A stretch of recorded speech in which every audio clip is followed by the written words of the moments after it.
Quelques mots sur ma formation, c'est-à-dire qu'effectivement, comme je l'ai déjà dit, je me suis formé, on va dire, au moment de la thèse ou du démarrage de la thèse de doctorat, avec cet apport de l'anthropologie des mondes contemporains.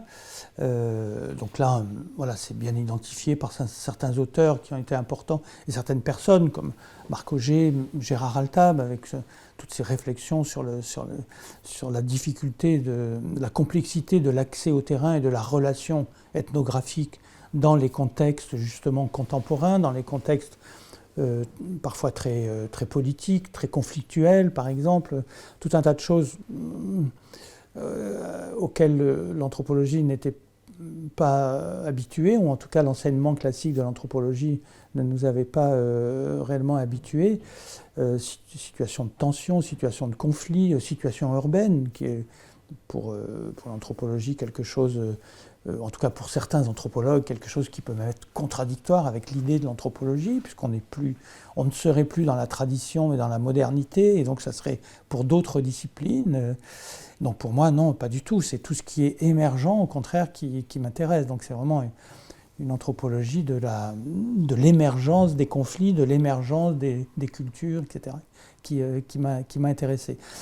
Avant cette formation-là, j'ai été assez marqué par mon directeur de maîtrise, qui était Gilbert Durand, qui était en fait un courant que lui-même avait largement contribué à définir, qui s'appelait l'anthropologie des structures, des structures imaginaires.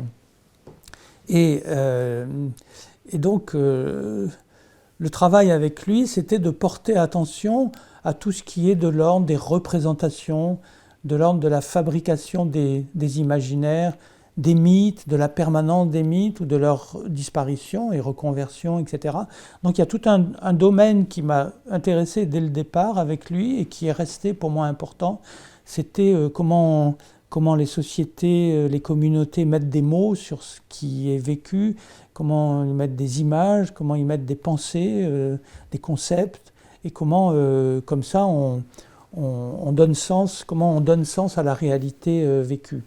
Donc c'est ce qu'il appelait les structures anthropologiques de l'imaginaire, qui allaient depuis la Grèce antique jusqu'à la modernité, et qui, moi, m'a aidé aussi dans mes premiers pas d'anthropologue. L'autre marqueur pour moi, on va dire pré-chercheur, proto-chercheur, c'était un enseignant en ethnographie, Pierre-Olivier Magastre, et qui lui avait l'habitude, comme c'était à Grenoble, d'envoyer ses étudiants dans la montagne en leur disant ramenez-moi votre mémoire de ça. Et donc ça m'a fait m'attacher énormément à une certaine partie des Alpes, dans l'Oisans en particulier, où j'ai pas fait un très bon travail ethnographique, mais j'ai fait énormément de découvertes de la montagne et des beautés de la montagne, et puis de la manière de l'appréhender d'une manière plus concrète que les images qu'on a de loin, pour essayer d'appréhender la montagne de l'intérieur, avec les animaux qu'on y voit, la forêt, les cultivateurs, les gens qui veulent rester au pays malgré l'attrait des villes et l'appel vers aller ailleurs, et qui réussissaient à combiner tourisme rural, tourisme de montagne et activité rurale. Et tout ça, pour moi, a été aussi marquant. Alors, l'appréhension que j'ai eue de mon premier terrain de recherche était, là encore, un petit peu bizarre. C'est-à-dire qu'en fait, on m'avait proposé, c'était à l'IRD, l'actuel Institut de recherche sur le développement, qui m'avait donné une bourse, de faire une enquête sur un quartier qui venait d'être déguerpi, donc à Lomé. Et donc le déguerpissement, c'est ce que j'ai vu après très souvent avec les expulsions, les destructions de campements, etc. Mais là, c'était la destruction de tout un quartier, tout d'un coup, du jour au lendemain, avec des bulldozers, de manière évidemment autoritaire et violente, où en 2 jours, le quartier avait été rasé. Et les gens évacués à l'extérieur de la ville, à la limite extérieure de la ville. Mais c'était encore sur la limite. Et donc, je dis ça parce que ça a été pour moi, en fait, bien qu'à ce moment-là, bien sûr, je ne le savais pas, c'était le premier travail un petit peu sur l'idée de frontière, en l'occurrence de frontière urbaine, sur l'idée de campement qui est opposée ou reliée à la ville, à la marge. Et donc, frontière, campement, marge urbaine, j'ai un petit peu gardé ça tout le long de mes travaux de recherche par la suite. Mais à ce moment-là, l'ambiance, si on peut dire, l'ambiance intellectuelle en anthropologie était plutôt aux questions, d'une part, en France, mais pas seulement, aussi en Angleterre, aux travaux sur ce qu'on appelait le commerce de longue distance, les réseaux précoloniaux de commerce de longue distance. Donc il y avait beaucoup de travaux sur cette histoire, en fait, cette histoire du commerce qui pouvait remonter au commerce du trafic d'esclaves interne à l'Afrique pour amener des esclaves sur la côte qu'on appelait alors la côte des esclaves, qui est le golfe du Guinée, ou la Gold Coast, le Ghana, Togo, Bénin, Nigeria. Toute cette zone-là est une zone où il y a eu beaucoup de livraisons, si on peut dire, d'esclaves dans les ports pour les trafiquants européens. Mais il fallait que des commerçants amènent les esclaves jusque-là. Donc ça, c'était une partie importante, enfin une partie plus ancienne, on va dire précoloniale, quoi, de l'époque du trafic négrier. Mais après, les commerçants, enfin les réseaux commerçants ont continué à fonctionner avec les 2 grandes zones, c'est-à-dire la zone Haoussa et la zone Dioula. Et donc moi, je travaillais sur la zone Haoussa avec un travail justement sur les communautés marchandes Haoussa entre principalement le Burkina et le Togo. Et je me suis intéressé à ce moment-là à quelque chose qui n'était pas si fréquent que ça en Afrique de l'Ouest, qui était les quartiers Zongo. Donc Zongo, c'est les quartiers liés à la distribution de ces réseaux marchands sur les villes qui vont de la zone soudano-sahélienne, comme on dit, jusqu'à la zone côtière, Nigeria, Bénin, Togo. Et donc je me suis intéressé à ces quartiers Zongo, à Lomé en particulier, puisque le quartier qui avait été déguerpi, c'était un quartier Zongo, justement. À la fois un quartier d'étrangers, qui avait une relation, on va dire, parfois conflictuelle, pas tout le temps, mais un peu difficile avec le pouvoir togolais de l'époque, et puis des étrangers qui étaient regroupés dans un quartier d'étrangers. Alors, en général, quoi, ça devenait le quartier d'étrangers en général. Et donc, le rapport avec le reste de la ville était toujours un peu tendu. Là, je me suis aperçu, donc ça, c'était c'était l'autre aspect. D'un côté, un petit peu la thématique des réseaux marchands précoloniaux, coloniaux et post-coloniaux, donc, et puis l'autre thématique qui était celle de l'ethnicité urbaine, où là aussi, avec un courant qui venait beaucoup de l'école de Manchester, de chercheurs britanniques qui étaient plutôt en Afrique australe, on appelait le Rhodésie du Sud, Rhodésie du Nord, enfin voilà, la Zambie, etc. Des analyses, des enquêtes qui montraient, enfin qui s'interrogeaient sur ce qu'on appelait la détribalisation ou l'ethnicisation dans les contextes urbains ou dans les contextes industriels. Et donc il y avait une histoire en Afrique australe beaucoup plus dense d'industrialisation et d'urbanisation. Et donc cette thématique-là s'était sans doute posée un peu plus tôt qu'en France. Bon, mis à part les travaux de Georges Ballandier dans les années 50 sur Brazzaville, avec son fameux texte sur les Brazzavilles noires, par exemple, qui était un petit peu, voilà, un petit peu les premières références qu'on avait sur ces enquêtes plutôt proches de l'anthropologie urbaine, de l'ethnographie urbaine. Et donc là, mon travail à ce moment-là auprès donc des descendants de marchands, enfin d'une culture qui descend de ces commerçants précoloniaux, coloniaux, postcoloniaux, qui avaient fondé ces quartiers Zongo. Là, en l'occurrence, à Lomé, c'était un quartier qui avait été fondé à la fin du 19e siècle, qui avait été plusieurs fois déguerpi. Je me suis rendu compte de ça. À chaque fois que la ville croissait un peu, on repoussait le quartier un peu plus loin sur la limite de la ville, mais on ne l'éliminait pas finalement. Et donc le déguerpissement dont je devais étudier les effets était en fait le 5e déguerpissement depuis la fin du 19e siècle. Et donc je disais, voilà, effectivement c'est dramatique un déguerpissement, mais finalement pour les Haoussa de Lomé, ça n'est que la 5e fois qu'ils sont déguerpis et ils sont à nouveau sur la frontière. Et donc le nouveau quartier Zongo va se redévelopper, va exister, va reprendre une place.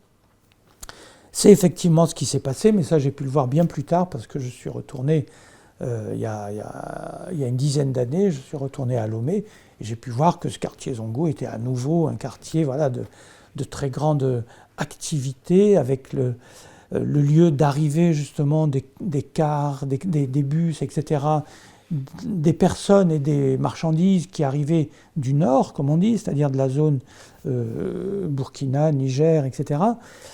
Et donc le commerce était intense, la circulation des gens, des personnes était intense, et c'était à nouveau redevenu ce lieu de trafic, ce lieu d'étrangers, ce lieu de circulation, de rencontres, etc.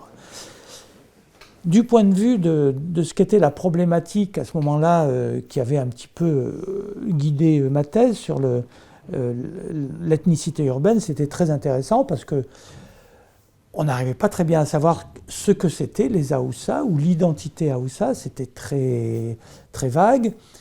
Il y avait une unité de langage, c'était la langue Haoussa qui faisait l'unité, mais cette langue, c'était un petit peu justement comme la langue dioula ou comme le swahili ailleurs, c'est des langues de contact, c'est des langues qui sont liées à la circulation justement. C'est des langues liées au marché, au commerce, etc. Donc le Haoussa était assez diffusé au-delà des gens qui pourraient éventuellement se dire Haoussa lié à un territoire d'origine au sud du Niger et au nord du Nigeria, qui utilisait déjà cette langue. La langue Haoussa était bien plus répandue que l'appartenance à une ethnie strictement Haoussa. Et donc ça se retrouvait ça dans le quartier Zongo, où en fait les gens se disaient Haoussa, même s'ils venaient de régions du Niger qui étaient différentes, même s'ils venaient du Burkina, et même si on les identifiait avec d'autres termes d'ethnie dans le lieu où ils étaient. Quand ils étaient à Lomé, quand on utilisait le terme à Lomé même, les gens qui parlaient français me le disaient dans ces termes-là, on s'aoussaïsait, on devenait Haoussa. Et donc il y avait cette espèce qu'on trouvait ailleurs, cette espèce de phénomène qu'on trouvait ailleurs dans d'autres villes africaines, d'une sorte de prosélytisme Haoussa, de haoussaïsme. Et donc, ce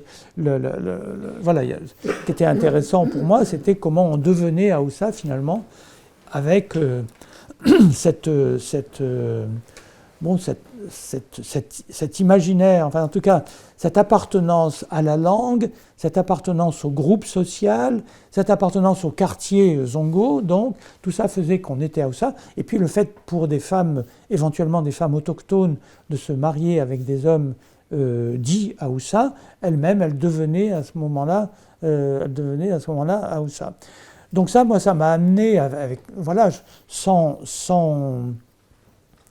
sans renier l'intérêt de cette problématique de l'ethnicité urbaine, ça m'a amené à l'élargir beaucoup sur un petit peu tous les troubles identitaires ou les troubles de l'appartenance en général qu'on trouve, qu'on rencontre, qu'on vit quand on est dans des contextes urbains, quand on est dans des contextes de migration, puisque les gens qui étaient là, ben, soit ils étaient effectivement étrangers en tant qu'ils étaient migrants, qu'ils arrivaient, ou en tant qu'ils étaient commerçants, donc ils venaient et ils repartaient.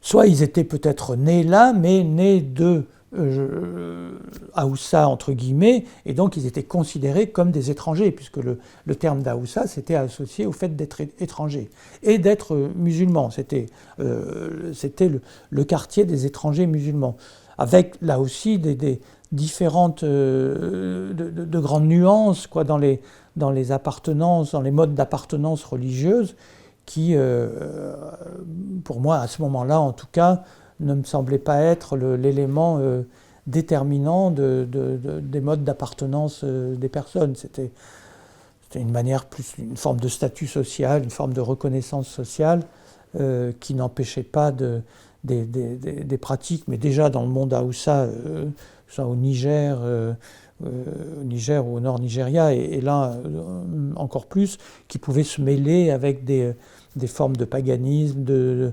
divination par exemple, de recours aux esprits, etc., bon, qui étaient assez importants.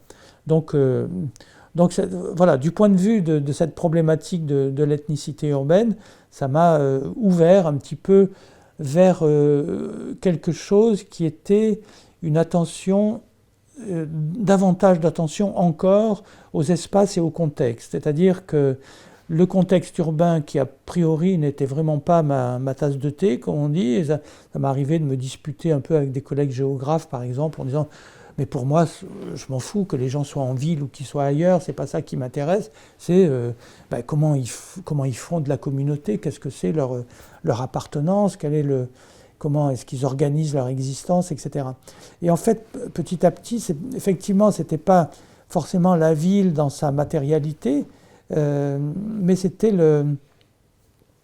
la ville en tant qu'un nouveau milieu, quoi.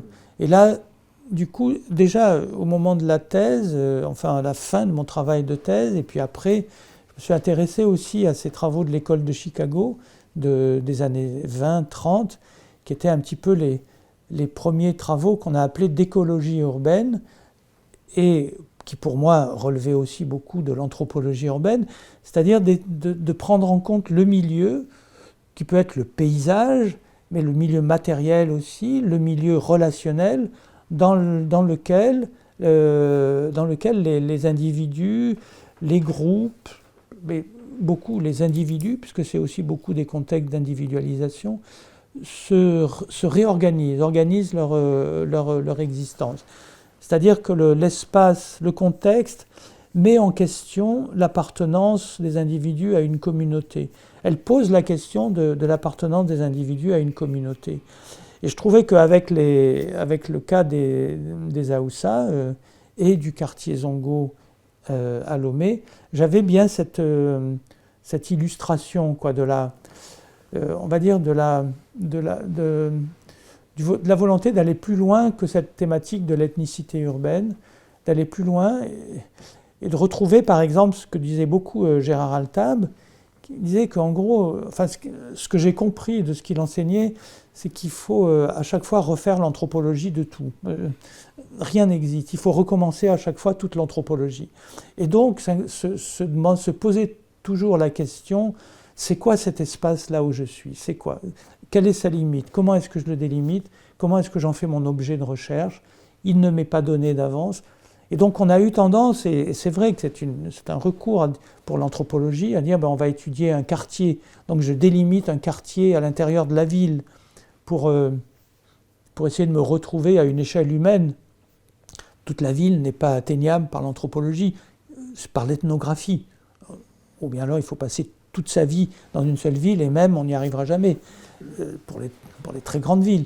Et donc il faut délimiter le territoire de l'anthropologue. Et l'anthropologue a toujours un territoire, quelle que soit sa problématique.